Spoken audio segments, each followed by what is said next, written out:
Welcome to Breaking News to Trading Moves. I want you to think about a casino manager, right? Watching a high-stakes roulette table. Okay. If a player hits red 3 times in a row, the manager does not sweat. They don't panic. They certainly don't call an emergency meeting to reconsider their entire business model. And why is that? Well, because the green zero is sitting right there on the wheel. Exactly. They own the math. Right, they aren't worried about the outcome of the next spin or, even the next 10 spins. They are entirely focused on the probabilities playing out over the next 10,000 spins. Over 10,000 spins, the house advantage is just an absolute, undeniable certainty. It's cold, unfeeling math. But, when a day trader sits at their desk and hits 3 winning trades in a row, suddenly they think they're the casino. Yeah, they believe they've cracked some secret code to the market, when in reality, they might just be experiencing a perfectly random sequence of events. Spot on. So today we're exploring what is arguably the ultimate trap in this industry, which is mistaking short-term luck or maybe just a highly favorable market environment for actual repeatable skill. We're going to analyze what actually constitutes a genuine advantage in the markets. And that framing brings us directly to the core question. Is a true trading edge primarily a strict mathematical reality defined by large sample data and statistical expectancy? Or, on the other hand, is it primarily a process-driven behavioral framework centered on self-awareness and adaptability? A vital distinction. I take the stance that objective, quantifiable data over massive samples is the singular, definitive proof of an edge. Without the math, any feeling of confidence is purely an illusion. And I argue that relying exclusively on historical data is a dangerous trap, because markets are intensely dynamic. A true edge lies in a trader's process and their ability to adapt to altering market regimes. Past data simply can't navigate tomorrow's unknown conditions. But see, that is exactly why we must rely on the numbers. You cannot let a dopamine hit from a 3-trade winning streak dictate your strategy. Well, the dopamine rush is very real. I agree. Human beings are just hardwired for pattern recognition. We are. We're so hardwired for it that we see patterns where 0 patterns actually exist. The math of small sample sizes is incredibly unforgiving. Yeah, it really is. A trader can win 7 out of 10 trades entirely through pure luck, while another trader executing a highly robust strategy can lose 7 out of 10 simply due to standard variance. The math is the only thing that strips away that psychological illusion. Right. The classic trap. If you're listening to this and thinking, but I made a killing on tech stocks last month, ask yourself, was it your meticulously crafted setup or was it just a broader market rally lifting all boats? Traders constantly fall into the trap of crediting their winning trades to their own genius. Oh, absolutely. And then blaming their losses on bad luck or a sudden news headline or market manipulation, they trick themselves with a sample size that holds 0 statistical power. Precisely. Let me give you a way to visualize this. 10 trades is the weather. It might rain today. But 1,000 trades, that's the climate. It tells you that you are living in a desert. Okay, I like that. You cannot plan your long-term survival around today's weather. You need to know the climate.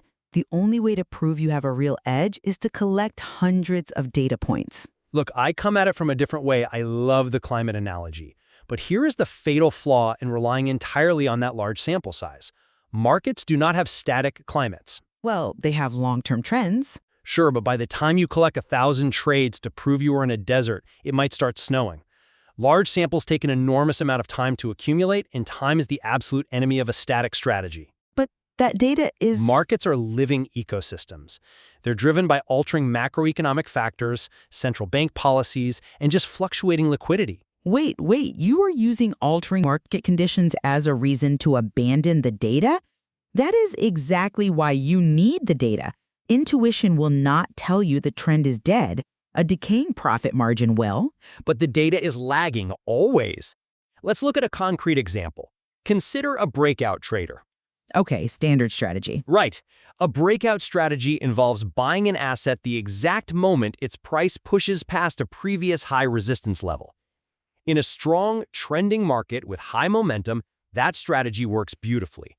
You buy the high, and it goes higher. And the math backs that up. Yes, that trader can produce flawless, mathematically sound data for 6 solid months. They think they have an edge. And for those 6 months, they do. Until the market transitions into a choppy, range-bound environment. Suddenly, every breakout is a trap. Price breaks the high, triggers the buy order, and immediately reverses downward. Right, a fake out. Exactly.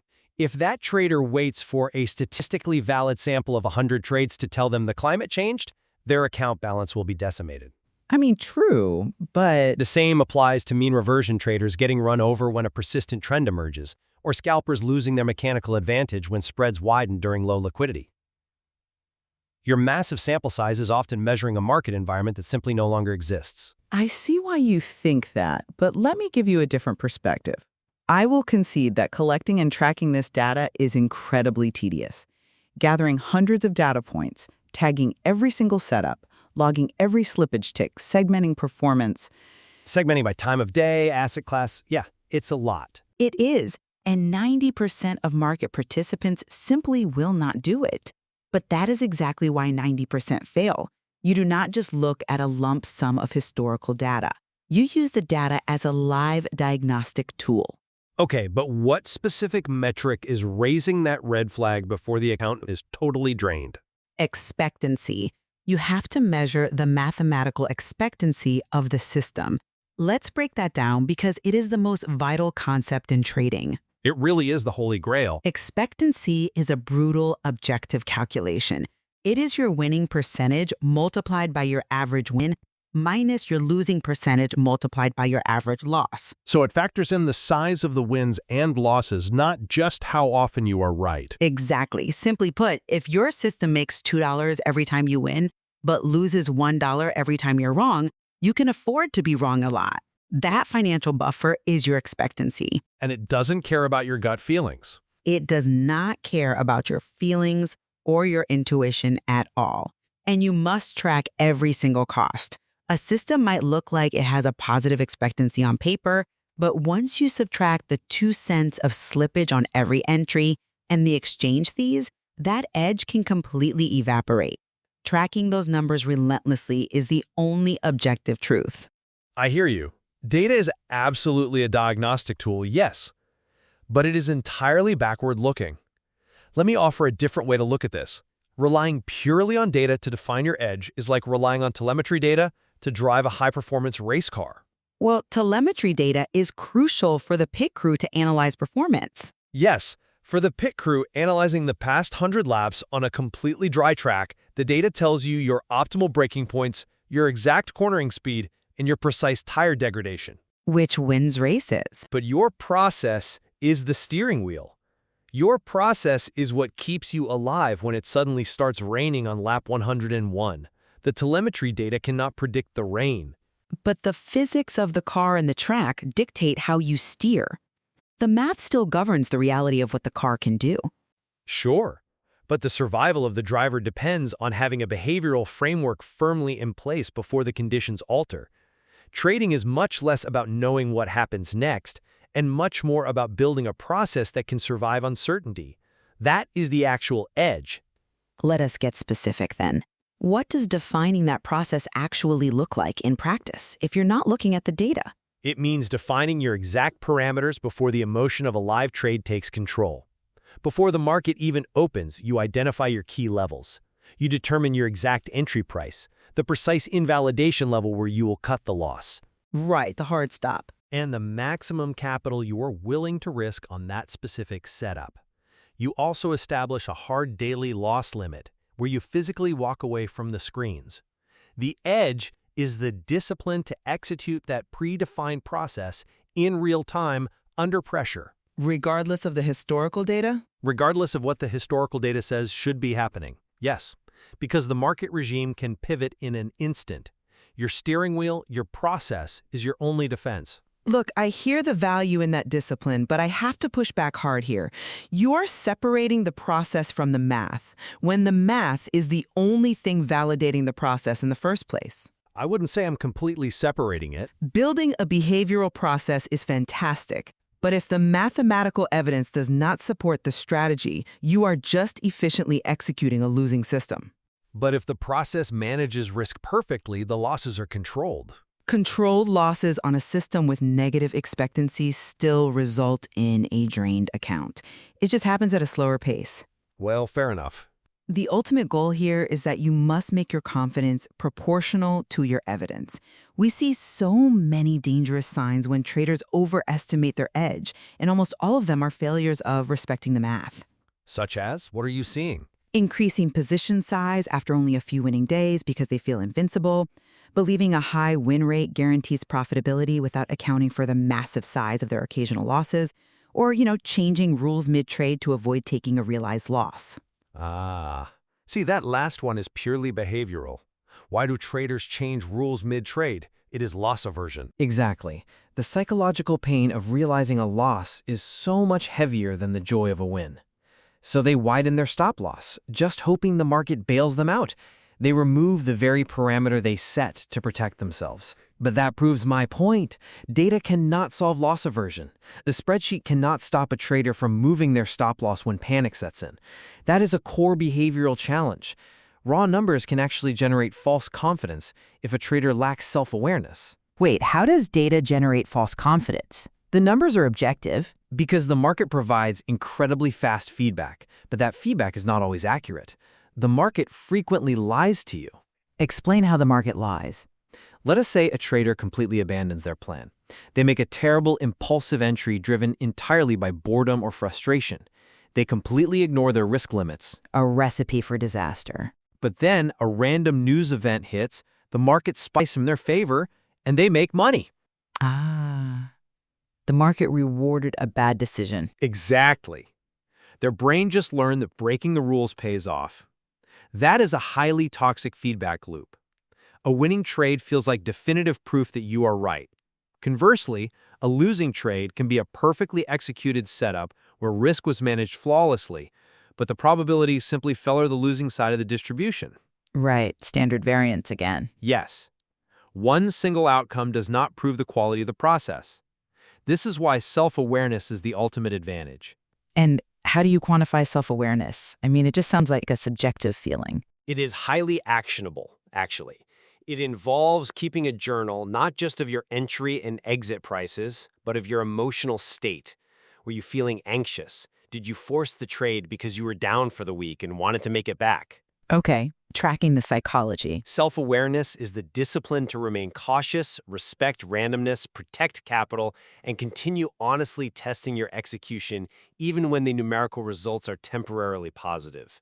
It is the ability to recognize when your internal state is degrading, regardless of what the spreadsheet says.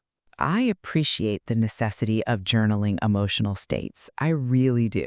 But self-awareness still must be anchored to something objective. Without the rigorous data tracking, self-awareness just becomes a subjective rationalization of your own performance. It doesn't have to be just a rationalization. Yes, strong traders respect randomness, but they protect their capital by using quantifiable, mathematically tested limits. If an edge relies entirely on an instinct or an emotional process that cannot be explained or measured numerically, it is virtually impossible to verify.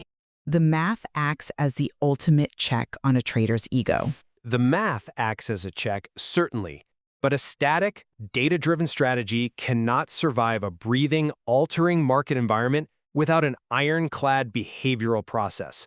The market will change its behavior. Volatility will expand and contract. Liquidity will dry up. It always does. Right. The trader's self-awareness and their real-time process form the only mechanism capable of steering through that sudden rainstorm. And my perspective remains anchored in the empirical reality. The edge you think you have in your mind matters far less than the edge your historical data can mathematically prove. Process and self-awareness are vital components, of course, but without a massive sample size demonstrating positive expectancy after accounting for every fee, slippage, tick, and drawdown, well, you don't have an edge. You merely have a hypothesis. I think we definitely find a strong point of convergence on this reality, though. Confusing confidence with evidence is the most dangerous trap in this industry. Evaluating short-term results without rigorously accounting for both statistical luck and the prevailing market regime will lead to inevitable failure. Unquestionably. Navigating the markets requires both lenses. You need the rigid lens of statistical expectancy to prove the underlying math, and you need the adaptive lens of personal execution to manage the reality of a dynamic, shifting environment. There is a lot more to explore regarding how traders can honestly review their drawdowns and audit their own execution mechanics. Ultimately, whether the true edge originates in the spreadsheet or in the trader's behavioral discipline is something every participant must determine through their own experience. As we established at the start, the casino doesn't rely on confidence. They rely on the wheel, the strict rules of engagement, and the unyielding math over thousands of spins.